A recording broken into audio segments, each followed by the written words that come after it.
Hello Exiles, this is Ryan from Behind Eyes Gaming and welcome to another Path of Exile video. In today's video I'm going to go over my solo self-bound progress for my Molten Strike Warden, and I'll just start off by doing a map here. Currently my map progression is 73, just kind of working my way up to Eater and Exarch. I'm on a 5 link, which is Molten Strike, GMP, Returning Projectiles, Trinity, and Multi-Strike. Trinity, maybe Nightblade would be better. It would definitely be better as far as clear speed, but it's working pretty well right now. And I will go over all of the gear and everything else, but so far this has been extremely nice, extremely smooth. I'm a little farther behind than I would have liked to be, but that was mostly because I haven't been feeling well and haven't had a bunch of time last couple of days. But currently everything seems to be kind of popping off here. So yeah, let's just get in, start clearing stuff out, and then I will talk about the build. I currently have 100% chance for betrayal, so I will run into betrayal on this map. The last major craft that I need to get is going to be the hits can't be evaded, which is arguably one of the, if not the most important thing I can get for the late game.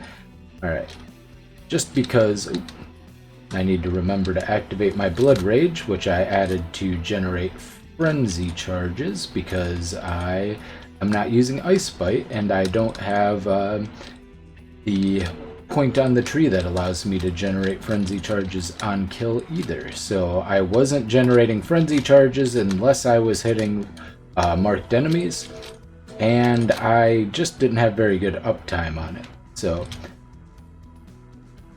go ahead and fix that. Where'd they go? Oh, I failed it, I guess. Oops. What I get for trying to talk while I'm playing. But yeah, kill speed is going okay. I just switched claws, so I'm not sure if this is a better claw, but it has. I actually got this from Betrayal. I guess I can show it. It naturally had pen and 2 Ellie. My other one has higher tooltip DPS, but I thought the pen would make up for it. And I guess we'll kind of see if that's true, because my damage does feel a little bit lower. Maybe Scorch and Trinity were already enough pen to where this one will lower it. But I'll show you my other claw. I kept it just to check. But yeah, damage feels a little bit lower overall compared to the other claw that I had. I thought this would be a good one to try out. Alright.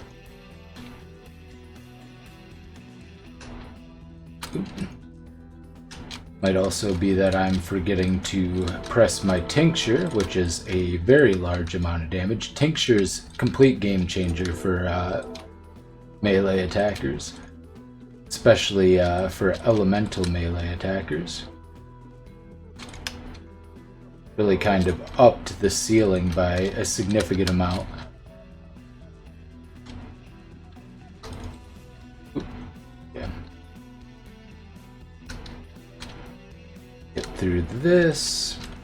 If I get an Abyssal Depths, I'm definitely taking it because I do need some Abyssal Uniques. I do plan on spending one of my trees to get to Abyss at some point, because some of the best items in the build come from Abyss. But I also need to get Cluster Jewels. I still need a Heat Shiver. I don't currently have a Heat Shiver. That would be a tremendous amount of damage. It would also solve my Scorching issue by just giving me so much more fire damage. Oh, there's the boss. Alright, let's go ahead and just sit here, and as you can see, my Scorches aren't super good, and currently my lightning damage is kind of bad as well. I just have the Runecraft, so I'm actually not proccing on every single hit shocks, so I'm not getting up to 100 shock, which I didn't have that problem with my other claw. It still gets there, but it's not quite. So I need to either A, get some lightning damage, like a lightning damage craft on one of my jewels, or one of my pieces of jewelry, or gloves maybe. I'll have to see what I have available. Or B, I'll just have to switch back to my other claw for a little bit, but that's fine.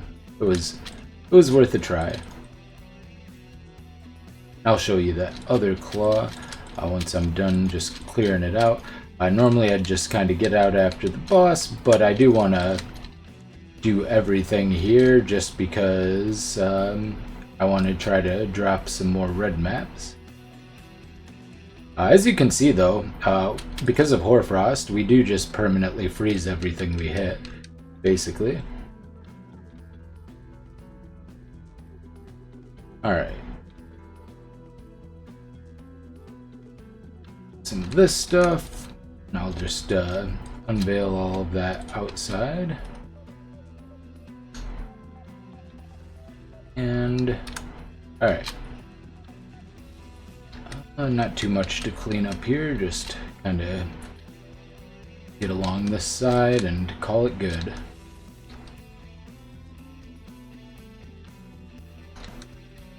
Little spot down here still. Some spiders. Alright, that's good enough. Alright, I actually just unveiled hits can't be evaded, so I can transition out of betrayal now. I'm going to transition into shrines, strong boxes, and scarabs, and then map effect as I get stronger as well. Going over to the build, Molten Strike, returning projectiles, GMP, multi-strike Trinity for the main, Blood Rage to generate frenzy charges. I'm currently trying auto exertion with Battle Mage's Cry and Flame Wall. It's not very consistent, and I think I'll probably just go back to self-casting Flame Wall, but I thought I'd try it. Flame Wall is giving me most of my fire damage at the moment. This is the claw that I use for the map, and the claw that I was using is this one, which has considerably more lightning damage, and I do think that the consistent shocks are a little bit better. So I'll probably swap back to this one. Flesh and Stone and Steel Skin. Lots of defensive measures here. Arctic Armor. So Arctic Armor and Tempest Shield are making me immune to freeze and shock. Stun immunity. If you've been stunned or blocked a stunning hit in the past 2 seconds, we have high block chance. Currently 65%, so we're blocking stunning hits pretty often, and it basically means you can't get chain stunned, which is very nice. So kind of have that going. Don't have a lot of other stuff for stun just yet, but I'll be looking into that in the future. Herald of Ice as well, and Herald of Ice is going to help with the extra cold damage, give us a lot of damage, and then it will also, of course, give us the little pops from the freezes, which will help with clear. Whirling Blades, faster attacks, momentum, and Frostblink are 2 mobility options. Mark on hit, Assassin's Mark, and Life Tap. We want to be qualitying up Assassin's Mark as quickly as possible to get the power charges. Still not enough to keep them up all the time. We'll be using a cluster jewel for that later on. And currently using precision because I did not have the hits can't be evaded. I currently do, but I need the attack speed on this claw, so I'm going to have to wait for a better claw in order to drop precision. And once I drop precision, that'll free things up. And if I also drop the auto exertion, it's not quite going to be enough to get me into Grace, but I'll just need a little bit more, probably a decent amount more actually, reservation efficiency. The Abyss Boots should help me get there. Alright, so now I want to go a little bit more into the gear. Important things for the gear: you definitely need spell suppression. You want to make sure that you're getting chaos res. We don't live in that era anymore of chaos res being something you can ignore.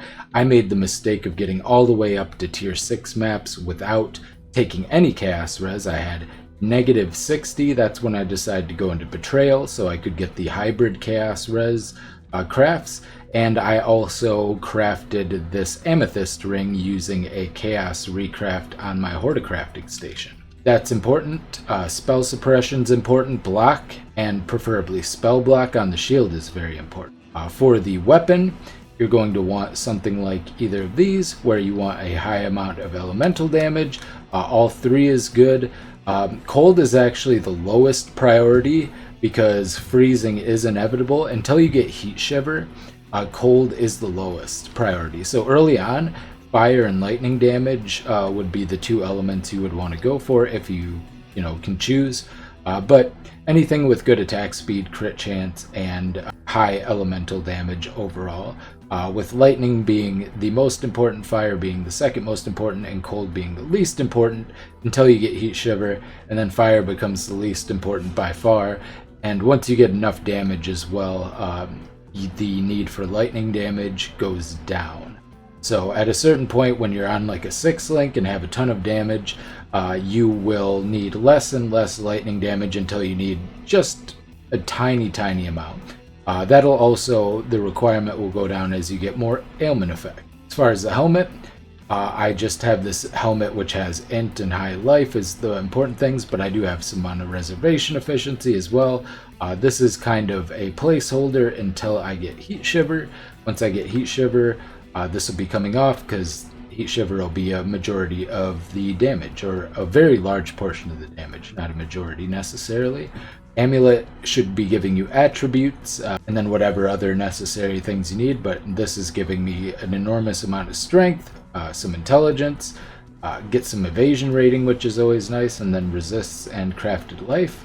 My body armor, this is the only good 5 link I've found. I haven't found a 6 link yet. I crafted with an essence to get the increased mana reservation efficiency. I was just throwing any essence at it though, until I got something decent.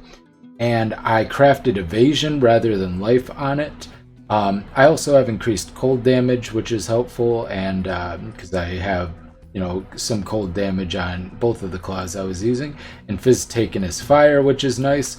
Fortify on hit is going to be necessary at some point, but I just don't have the embers to craft that yet. Be waiting on that. But you definitely want Fortify on this build if you want to actually become practically immortal, because the combination of Flesh and Stone, Arctic Armor, and Fortify are just absolutely crazy. Depending on if I decide to place a Timeless Jewel here or not, like I could place it here instead, and that will give me the option for Wind Dancer when I fit Grace in.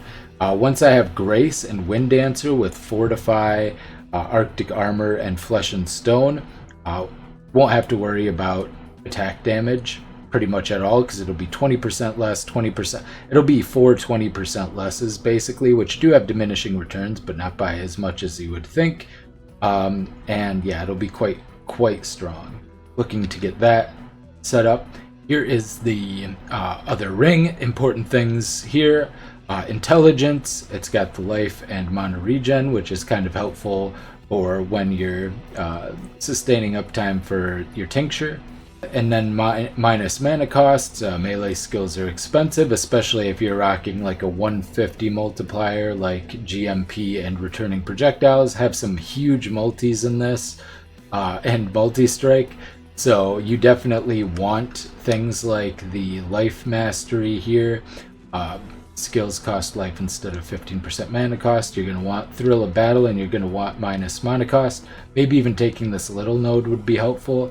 Maybe Inspiration instead of Trinity would be helpful as well. Things like the mana help with that. It has some rarity, which is nice for gold gain. Hopefully help me find that heat shiver faster. And then resistances, so not a bad ring. Went over this ring. Important thing, all attributes, some resists, crafted life chaos res, 50 chaos res, really good. Try to get an amethyst ring with a chaos Horticraft bench early on with other good stats in order to help fix that chaos res.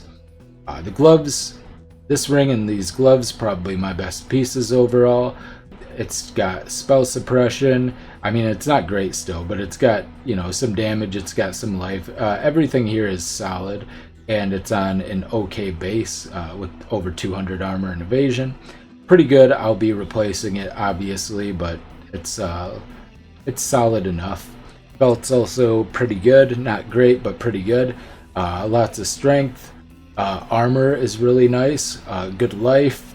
Good. It's basically got okay everything. It's got everything I want in okay numbers. So basically, I'd want something like this, but just, much higher. Boots. Boots are on a bad base, but the stats are things we want. Move speed, spell suppress, intelligence. Quite good overall, but definitely room for improvement here as well. I went with the life and mana regen hybrid. I could be doing that on all the things that I have life crafted on, and it would probably, help overall. Tincture uptime's good when we're attacking things, but this would help when we're going in between packs. And a shield. Block, you want spell block on this, but life, chaos resist, spell suppression. Ideally also physical damage reduction is another great stat to get on the shield. Good armor and evasion. Overall, this is pretty solid. So gear is fine. It'll be good enough to get me farming tier 16s comfortably. It'll be good enough to get the first 2 watchstones and possibly all 4 watchstones.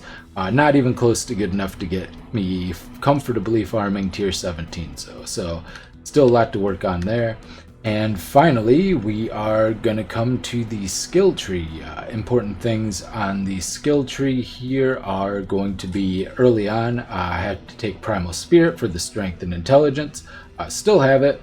I'm thinking I can't quite spec out of that yet. Maybe I can actually. Strength requirements. I'll have just too little strength. Yeah, just barely too little strength, I believe, because 159. I actually can bless my Agate Amulet and then spec out of that. So I'm going to do that right now, see if I can get at least 23 is going to be the requirement. I don't have a lot of blessings. Can I get it? Last try? No.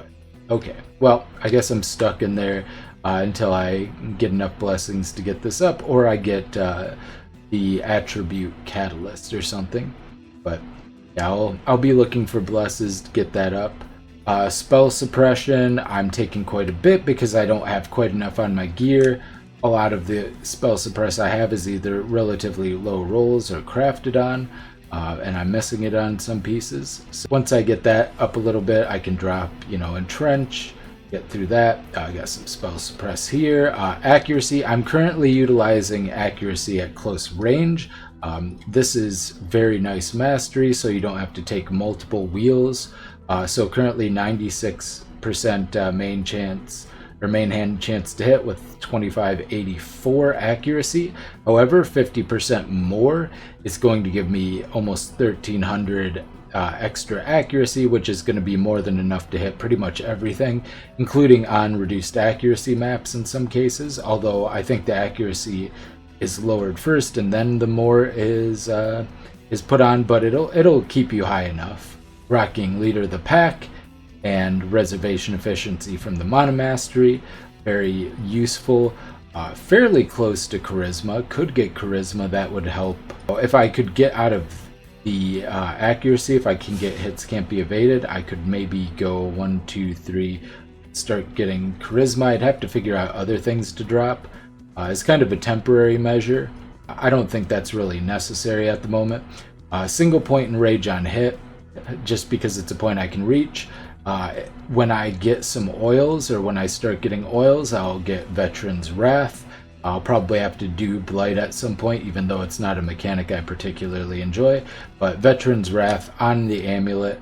Then I can drop these 2 points and put those elsewhere. Life.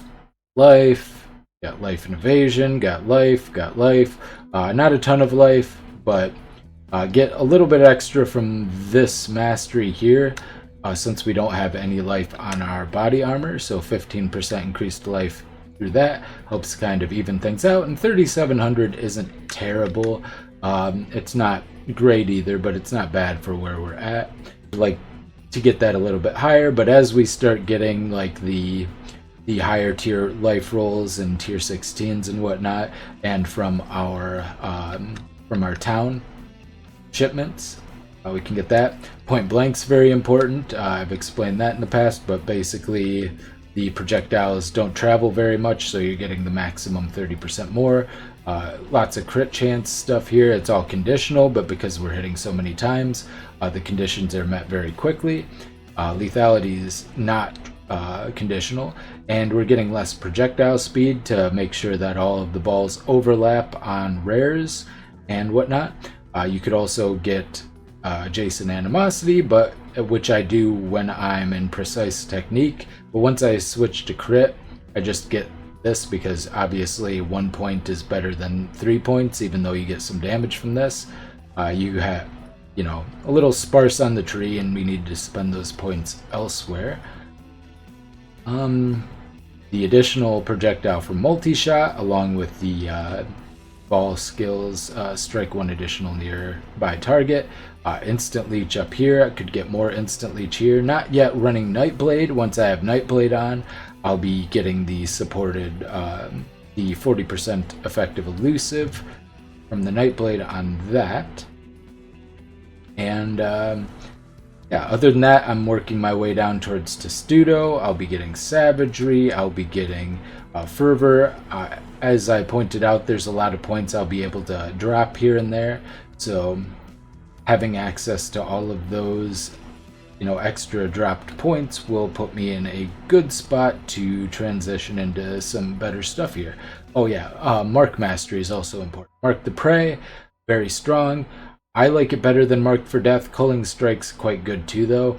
But I like the enemies take increased damage, and the 2 nodes leading up to it are more efficient. The 2 nodes leading up to these just grant additional flash charges from marked enemies, which isn't super good. I wouldn't mind trying Nature's Concoction, but my flash setup doesn't really allow for that, because currently I have used 1 block and then used 1 adjacent, so these have to kind of be in this order in order for me to automate my flasks. But once I get them properly automated, I wouldn't mind trying out Nature's Concoction, which I think is a very strong node, which gives flasks adjacent to tinctures 2 charges when you hit an enemy with a melee weapon, no more than once per second, so that's an extra 2 charges per second for 2 of my flasks. Keep my flask uptime very, very high.